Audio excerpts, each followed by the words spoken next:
സുഹൃത്തെ, നമ്മൾ ആഗ്രഹിക്കുന്ന ഒരു വ്യക്തിയെ നമ്മുടെ ജീവിതത്തിലേക്ക് നമുക്ക് ആകർഷിച്ചെടുക്കാൻ, അട്രാക്റ്റ് ചെയ്തെടുക്കാൻ നമുക്ക് സാധിക്കുമോ? ജീവിതയാത്രയിൽ പലപ്പോഴും നമ്മൾ ഇഷ്ടപ്പെടുന്ന അല്ലെങ്കിൽ നമുക്ക് ആവശ്യമുള്ള ഒരു വ്യക്തിയെ നമ്മുടെ ലൈഫിലേക്ക് കൊണ്ടുവരാൻ വേണ്ടിയിട്ട് നമ്മൾ ഒരുപാട് ആഗ്രഹിച്ചിട്ടുണ്ടാകും. പൗലോ കൊയ്ലോയുടെ പ്രശസ്തമായ ആൽക്കമിസ്റ്റ് എന്ന നോവലിൽ ഒരു മനോഹരമായ വാചകമുണ്ട്. നിങ്ങൾ ഒരു കാര്യം തീവ്രമായിട്ട് ആഗ്രഹിക്കുകയാണ് എങ്കിൽ അത് നിങ്ങളെ തേടിയെത്തും. ഇനി നിങ്ങൾ ഒരു വ്യക്തിയുടെ സ്നേഹവും പരിഗണനയും നേടിയെടുക്കാൻ ആഗ്രഹിക്കുന്നുവെങ്കിൽ അത് നിങ്ങളെ തേടിയെത്താൻ എന്തെങ്കിലും മാർഗമുണ്ടോ എന്ന് നമ്മൾ പലപ്പോഴും തല പുകഞ്ഞ് ചിന്തിച്ചിട്ടുണ്ടാകും. മനുഷ്യൻ ഒരു സാമൂഹ്യ ജീവി ആയതുകൊണ്ട് തന്നെ മറ്റുള്ളവരെ സ്വാധീനിക്കാതെ ജീവിതത്തിൽ വിജയമോ സന്തോഷമോ നേടിയെടുക്കാൻ വളരെ പ്രയാസമാണ്. ജീവിത വിജയം നേടിയ എല്ലാ വ്യക്തികളും മറ്റുള്ളവരെ പതിയെ പതിയെ തന്നിലേക്ക് അട്രാക്റ്റ് ചെയ്യിപ്പിക്കുന്നവരായിരുന്നു. എൻ്റെ ഈ പ്രിയപ്പെട്ട സുഹൃത്ത് അത്തരത്തിലൊരു അട്രാക്റ്റീവ് പേഴ്സണാകാൻ ആഗ്രഹിക്കുന്നുണ്ടാകും. ആ ആഗ്രഹം യാഥാർത്ഥ്യമാക്കാൻ ഈ വീഡിയോ പൂർണ്ണമായിട്ടും കാണുക. ഇതിലൂടെ അത്ഭുതകരമായ മാറ്റം എൻ്റെ സുഹൃത്തിൻ്റെ ജീവിതത്തിൽ ഉണ്ടാക്കിയെടുക്കാനാകും എന്നതിൽ ഒരു സംശയവുമില്ല. ലോ ഓഫ് മാനിഫെസ്റ്റേഷൻ നിയമങ്ങളെക്കുറിച്ച് പറയുന്നതിന് മുമ്പായി എൻ്റെ ഈ പ്രിയ സുഹൃത്ത് ഒരു പേപ്പറും പേനയും കയ്യിലെടുക്കുക. ഇനി കയ്യിലുള്ള ആ പേപ്പറിൽ വീഡിയോയിൽ കാണുന്നത് പോലെ ഒരു വലിയ സർക്കിൾ വരയ്ക്കുകയും അതിനുള്ളിൽ താങ്കൾ അട്രാക്റ്റ് ചെയ്യാൻ ആഗ്രഹിക്കുന്ന വ്യക്തിയുടെ പേര് വളരെ ഭംഗിയായിട്ട് മനോഹരമായിട്ട് എഴുതുകയും ചെയ്യുക. ശേഷം ഇനി പറയുന്ന കാര്യം വളരെ ശ്രദ്ധിച്ചു വേണം ചെയ്യാൻ. ഇനി എൻ്റെ ഈ സുഹൃത്ത് നേരത്തെ വരച്ച ആ സർക്കിളിന് ചുറ്റും വീഡിയോയിൽ കാണുന്നത് പോലെ കുറച്ച് ലൈനുകൾ വരയ്ക്കുക. ലോ ഓഫ് മാനിഫെസ്റ്റേഷനിലെ ഏറ്റവും പ്രധാനപ്പെട്ട ഘട്ടത്തിലേക്കാണ് നമ്മളിപ്പോൾ കടക്കുന്നത്. താങ്കൾ ഇഷ്ടപ്പെടുന്ന വ്യക്തിയെ അട്രാക്റ്റ് ചെയ്യാൻ എന്തൊക്കെ ക്വാളിറ്റീസാണ്, എന്തൊക്കെ ഗുണങ്ങളാണ് വേണമെന്ന് ചിന്തിച്ച് താങ്കളിപ്പോൾ വരച്ച ഓരോ ലൈനുകൾക്ക് നേരെയും പതിയെ എഴുതുക. Number 1, independent. ഏതൊരു വ്യക്തിയും ഇൻഡിപെൻഡൻ്റ് ആണ് എന്ന് തിരിച്ചറിയുക. നമുക്കൊരിക്കലും മറ്റൊരാളാകാൻ കഴിയില്ല. അതുപോലെ തന്നെ മറ്റൊരാൾക്കും ഞാനാകാനും കഴിയില്ല. അതുകൊണ്ട് നിങ്ങൾ ആഗ്രഹിക്കുന്ന വ്യക്തിയുടെ സ്വാതന്ത്ര്യത്തിൽ അമിതമായിട്ട് ഇടപെടാതിരിക്കുക.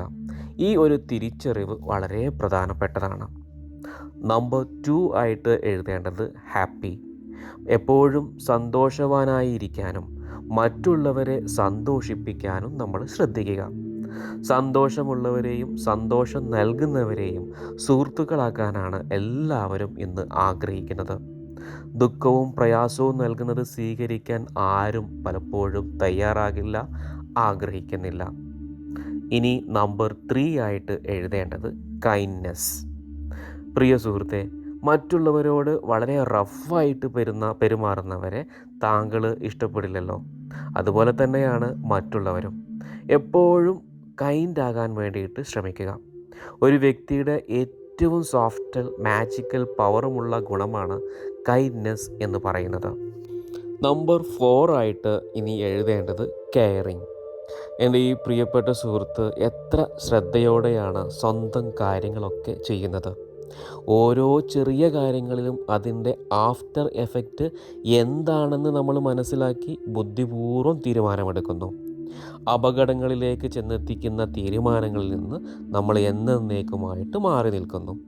സ്വന്തം കാര്യം കെയർ ചെയ്യുന്നത് പോലെ തന്നെ മറ്റുള്ളവരുടെ ജീവിതത്തിലും നിങ്ങൾ ആഗ്രഹിക്കുന്ന വ്യക്തിയെയും കെയർ ചെയ്താൽ ഏതൊരു വ്യക്തിയും താങ്കളിൽ ആകൃഷ്ടനാകും.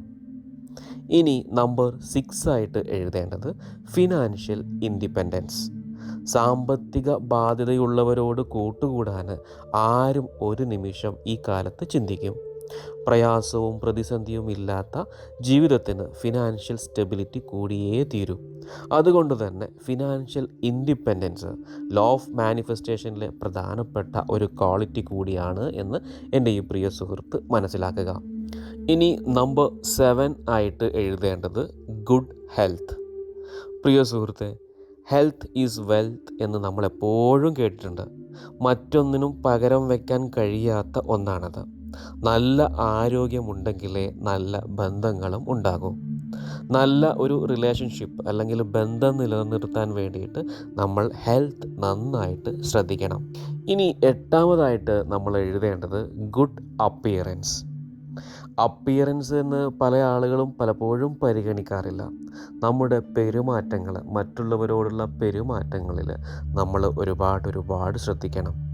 അതോടൊപ്പം തന്നെ നമ്മുടെ ഡ്രസ്സിൻ്റെ സ്റ്റൈലും പേഴ്സണൽ ഹൈജീനും ഗുഡ് അപ്പിയറൻസ് ഒക്കെ അതിൻ്റെ ഭാഗമാണ്. ഒരു കാര്യം പ്രത്യേകം മനസ്സിലാക്കുക, എൻ്റെ ഈ പ്രിയപ്പെട്ട സുഹൃത്തിനെ കാണുന്ന ഒരാൾ ആദ്യം ശ്രദ്ധിക്കുന്നത് നമ്മുടെ അപ്പിയറൻസ് തന്നെയാണ്. നമ്മുടെ അപ്പിയറൻസ് നന്നായാൽ മാത്രമാണ് മറ്റുള്ള കാര്യങ്ങളിലേക്ക് നിങ്ങൾ ആഗ്രഹിക്കുന്ന ഒരു വ്യക്തിയുടെ ശ്രദ്ധ എത്തുന്നത്. നമ്പർ 9 ഇത് എഴുതേണ്ടത് പേഴ്സണൽ ഗ്രോത്ത്. പേഴ്സണൽ ഗ്രോത്തിന് ഏജ് ലിമിറ്റ് ഇല്ല. കഴിഞ്ഞ വർഷം നമ്മുടെ സ്റ്റാറ്റസ് എവിടെയായിരുന്നുവോ അതിനേക്കാൾ ഒരു സ്റ്റെപ്പ് മുകളിൽ ഈ വർഷം എത്താൻ എൻ്റെ ഈ പ്രിയ സുഹൃത്തിന് കഴിയണം. മാറ്റമില്ലാതെ എപ്പോഴും ഒരേ സ്റ്റാറ്റസിൽ തന്നെ നിലനിൽക്കുന്നവർക്ക് ആരെയും അവരുടെ ജീവിതത്തിൽ അട്രാക്റ്റ് ചെയ്യാൻ കഴിയില്ല. പ്രിയപ്പെട്ട സുഹൃത്തെ, നല്ല പെരുമാറ്റവും നല്ല സ്വഭാവമുള്ള ആളുകളെയല്ലേ താങ്കൾ ഇഷ്ടപ്പെടുന്നത്, ചിന്തിക്കുന്നത് എന്ന് മനസ്സിലാക്കുക. നാം മറ്റുള്ളവരെ എങ്ങനെയാണോ കാണാൻ ആഗ്രഹിക്കുന്നത് അതേ രൂപത്തിൽ നാമും മാറുക. ഇങ്ങനെ നാം മറ്റുള്ളവരെ ഇഷ്ടപ്പെടുന്നത് പോലെ മറ്റുള്ളവരും നമ്മെ ഇഷ്ടപ്പെട്ടു തുടങ്ങും. നമ്മുടെ ഒരു നിമിഷം എങ്കിലും സമയം ചെലവഴിക്കാൻ, നമ്മളോടൊത്ത് ഒരു മിനിറ്റെങ്കിലും സമയം ചെലവഴിക്കാൻ അവർ ആത്മാർത്ഥമായിട്ട് ആഗ്രഹിക്കും. സ്വയം മാറ്റം വരുത്താൻ ആഗ്രഹിക്കാതെ, അതിനുവേണ്ടി ശ്രമിക്കാതെ നമുക്കൊന്നും നമ്മുടെ ജീവിതത്തിൽ ഒരിക്കലും നേടിയെടുക്കാൻ കഴിയില്ല എന്ന് എൻ്റെ ഈ പ്രിയ സുഹൃത്ത് മനസ്സിലാക്കുക. അതോടൊപ്പം തന്നെ ഒരു പ്രത്യേക കാര്യം നമ്മൾ ശ്രദ്ധിക്കണം. നാം ഇഷ്ടപ്പെടുന്ന ഒരു വ്യക്തിയുടെ പേഴ്സണൽ സ്പേസിൽ ഇടപെടാനുള്ള സ്വാതന്ത്ര്യം നമുക്കില്ല. അങ്ങനെ ചെയ്താൽ ഒരിക്കലും അവരുടെ മനസ്സിൽ, നമ്മുടെ ജീവിതത്തിൽ അല്ലെങ്കിൽ അവരുടെ ജീവിതത്തിൽ ഒരിക്കലും ഒരു സ്ഥാനം കിട്ടാൻ സാധിക്കുകയില്ല. സുഹൃത്തെ, നേരത്തെ പറഞ്ഞതുപോലെ 9 കാര്യങ്ങൾ മാത്രമല്ല ശ്രദ്ധിക്കേണ്ടത്.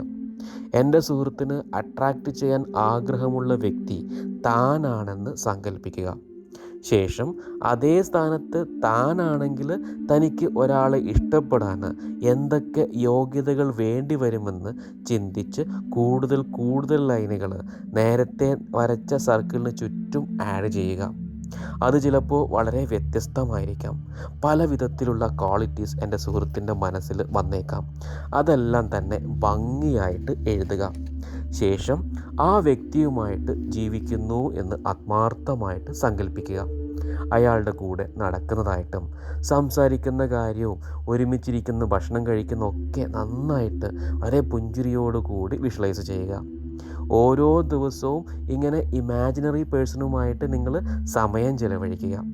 താൻ ഇഷ്ടപ്പെടുന്ന കാര്യങ്ങൾ ആ വ്യക്തിയിലൂടെ ലഭിക്കണമെങ്കിൽ അദ്ദേഹത്തിന് ഇഷ്ടമുള്ള കാര്യങ്ങൾ താനും ചെയ്യണമെന്ന് അല്ലെങ്കിൽ നിങ്ങളും ചെയ്യണമെന്ന് മനസ്സിലാക്കി ഓരോ കാര്യങ്ങൾ ചിന്തിക്കുകയും അതോടൊപ്പം തന്നെ പ്രവർത്തിക്കുകയും വേണം.